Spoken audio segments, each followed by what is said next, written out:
eliminate the confrontation. Therefore, police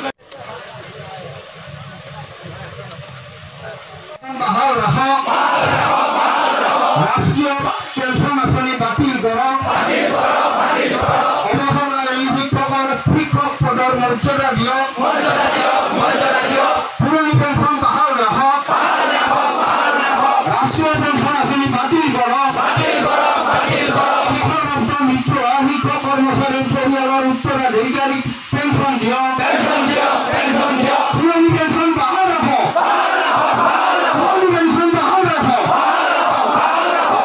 ৰাষ্ট্ৰীয় pension আঁচনি বাতিল কৰো সৰকাৰ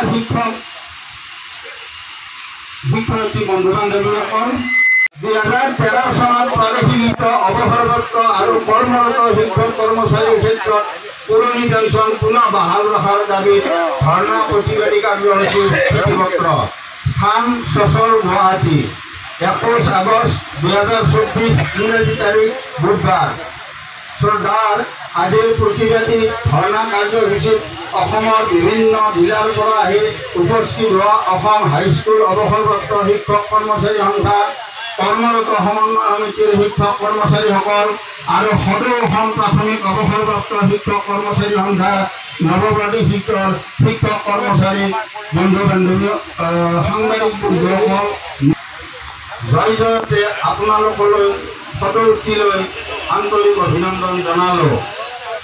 শ্ৰদ্ধাৰ শিক্ষাগুৰুসকল, আপোনালোকে ভালকৈ অৱগত যে অসমৰ ৰাজহুৱা খণ্ডত স্থাপিত অন্যান্য শিক্ষা প্ৰতিষ্ঠানৰ নিচিনাকৈ ইয়াৰ উৎকৰ্ষ সাধন সুনিয়ন্ত্ৰণ আৰু উপযুক্ত ব্যৱস্থাপনাৰ বাবে অসম চৰকাৰৰ মঞ্জুৰী আঁচনিৰ আওতাত প্ৰাদেশিকৰণৰ সুবিধাৰ্থে অসম প্ৰাথমিক শিক্ষা প্ৰাদেশিকৰণ আইন 1977 আৰু অসম মাধ্যমিক শিক্ষা প্ৰাদেশিকৰণ আইন 1977 প্ৰণয়ন কৰা হয়।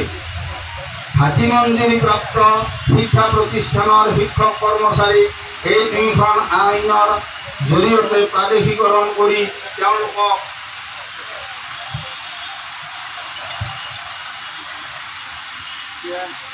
চৰকাৰী কৰ্মচাৰী মান্যতা দি অসম সেৱা পেঞ্চন বিধি 1969 মতে পেঞ্চনৰ সুবিধা আগবঢ়োৱা হৈছিল। এই দুয়োখন আইনৰ জৰিয়তে 1985 পৰা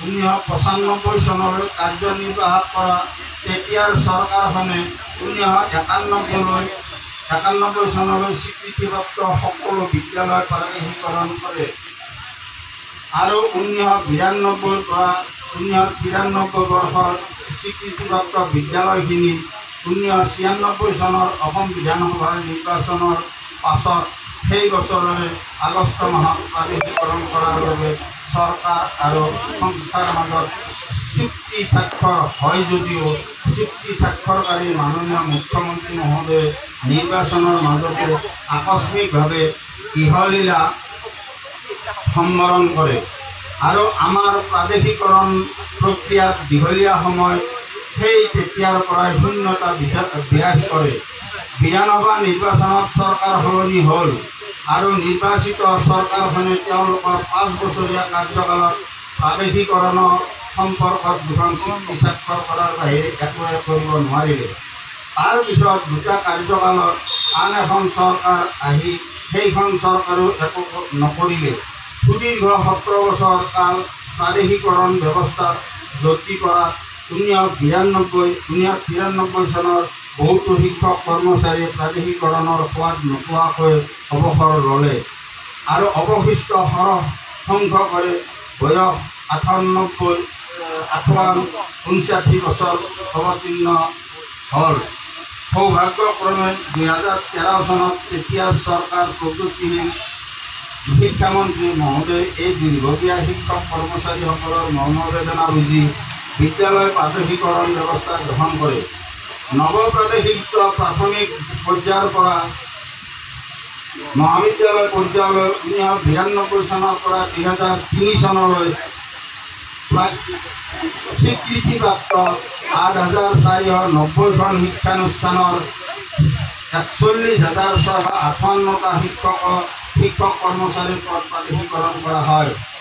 আমি এই ক্ষেত্ৰত উল্লেখ কৰাটো অতীৱ প্ৰয়োজন যে ২০১৩ চনত প্ৰাদেশিক শিক্ষানুষ্ঠানসমূহ ১৯৮০ চনৰ পৰা ১৯৯৫ চনৰ ভিতৰত অসমৰ ৰাইজে প্ৰতিষ্ঠা কৰা শিক্ষানুষ্ঠান। ইয়াত কৰ্মৰত শিক্ষক কৰ্মচাৰীসকলক ৮৩-৮৫ চনতে তেতিয়াৰ বিদ্যালয় পৰিচালনা সমিতিসমূহে নিযুক্তি দিয়া আৰু চৰকাৰে বিভাগীয়ভাৱে নীতি নিয়মৰ মাজেৰে অনুমোদন দিয়া। তেওঁলোকে চৰকাৰৰ প্ৰদত্ত মঞ্জুৰি, ঘাটি মঞ্জুৰি আৰু বিত্তীয় সাহায্যৰ ধন সুদীৰ্ঘকাল দৰমহা হিচাপে ভোগ কৰি থকা চৰকাৰী কৰ্মচাৰী। ভাৰত চৰকাৰে ১/১/২০০৪ চনৰ পৰা নতুনকৈ কৰ্মত যোগদান কৰা কৰ্মচাৰীসকলৰ বাবে পুৰণা পেঞ্চনৰ ঠাইত ৰাষ্ট্ৰীয় পেঞ্চন ব্যৱস্থা প্ৰৱৰ্তন কৰে। সেই অনুযায়ী অসম চৰকাৰেও ১/২/২০০৫ চনৰ পৰা পাছত নতুনকৈ কৰ্মত যোগদান কৰা কৰ্মচাৰীসকলক পুৰণা পেঞ্চনৰ ঠাইত ৰাষ্ট্ৰীয় পেঞ্চন ব্যৱস্থা প্ৰৱৰ্তন কৰে। নতুনকৈ ২০১৩ চনত প্ৰাদেশিক শিক্ষক কৰ্মচাৰীসকলকো যিসকলৰ নিযুক্তি ২০০৫ চনৰ পৰা ২৫-৩০ বছৰ আগৰ তেওঁলোকৰ নিযুক্তি বিভাগীয়ভাৱে অনুমোদন জনাইছিল। তেওঁলোকক ১/২/২০০৫ চনৰ পাছত কৰ্মত যোগদানৰ তাৰিখ বুলি নথিপত্ৰত লিপিবদ্ধ কৰিবলৈ বাধ্য কৰায় আৰু নতুনকৈ নিযুক্তি দিয়া বুলি সেই তাৰিখৰ পৰা পেঞ্চন ৰাষ্ট্ৰীয় পেঞ্চন আঁচনিৰ অন্তৰ্ভুক্ত কৰে। আমি সকলোৱে জানো যে অসমত বিদ্যালয় স্থাপন আৰু পৰিৱৰ্ধনৰ ক্ষেত্ৰত উপৰোক্ত প্ৰাথমিক শিক্ষা আৰু মাধ্যমিক শিক্ষাত প্ৰাদেশিকৰণ আইন ১৯৭৪ আৰু প্ৰাদেশিকৰণ আইন ১৯৭৭ নামৰ দুখন আইন আছে। ইয়াৰ জৰিয়তে সেই শিক্ষানুষ্ঠানসমূহৰ অনুমতি, স্বীকৃতি আদি বিভাগীয় অগ্ৰগতি সম্পন্ন হৈ আহিছে। এই দুখন আইনে অতি স্পষ্ট আৰু স্বচ্ছ। এনেকুৱা আইন থকাৰ পিছতো প্ৰাদেশিকৰণ আইন ২০১১ প্ৰণয়নেৰে এই দুৰ্ভগীয়া শিক্ষক কৰ্মচাৰীসকলক গিৰিপিৰি সজাই ৰাষ্ট্ৰীয় পেঞ্চন আঁচনিৰ অন্তৰ্ভুক্ত কৰি পুৰণা পেঞ্চনৰ পৰা বঞ্চিত কৰাৰ এক পৰিকল্পিত কৌশল ৰচনা কৰিলে। এই দুৰ্ভগীয়া শিক্ষক কৰ্মচাৰীসকলে ৩০-৩৫ বছৰ বিনা বেতনে সেৱা আগবঢ়াই ২-৪ বছৰ চৰকাৰী দৰমহা ভোগ কৰি অৱসৰ পিছত অৱহেলিত হৈ সকলো দিশৰ পৰা লাঞ্ছিত আৰু বঞ্চিত হৈ জীৱন অতিবাহিত কৰিবলগীয়াত পৰিছে। কল্যাণকামী দেশ এখনৰ এজন শিক্ষিত জ্যেষ্ঠ নাগৰিকে চৰকাৰী চাকৰি কৰি সকলো দিশৰ পৰা এনেকুৱাকৈ লাঞ্ছিত আৰু বঞ্চিত হোৱাটো, বেমাৰ আজাৰত সুচিকিৎসা নোপোৱাত, ইচ্ছা থাকিলেও উপযুক্ত খাদ্য খাব নোপোৱা বিষয়সমূহ আমি সহজভাৱে ল'ব পৰা নাই। ৪১,৬৫৮গৰাকী শিক্ষক কৰ্মচাৰীয়ে ইতিমধ্যে ১০,০০০ অৱসৰ ল'লে। ইয়াৰে ৩,০০০মান পৰলোক প্ৰাপ্তিও হয়। আমি অৱশিষ্ট যোৱা ৭-৮ বছৰে আমাৰ পেঞ্চন আৰু গ্ৰেচুইটিৰ বাবে বিভাগীয় মন্ত্ৰী আমোলাৰ নিবেদন জনাই আহিছোঁ।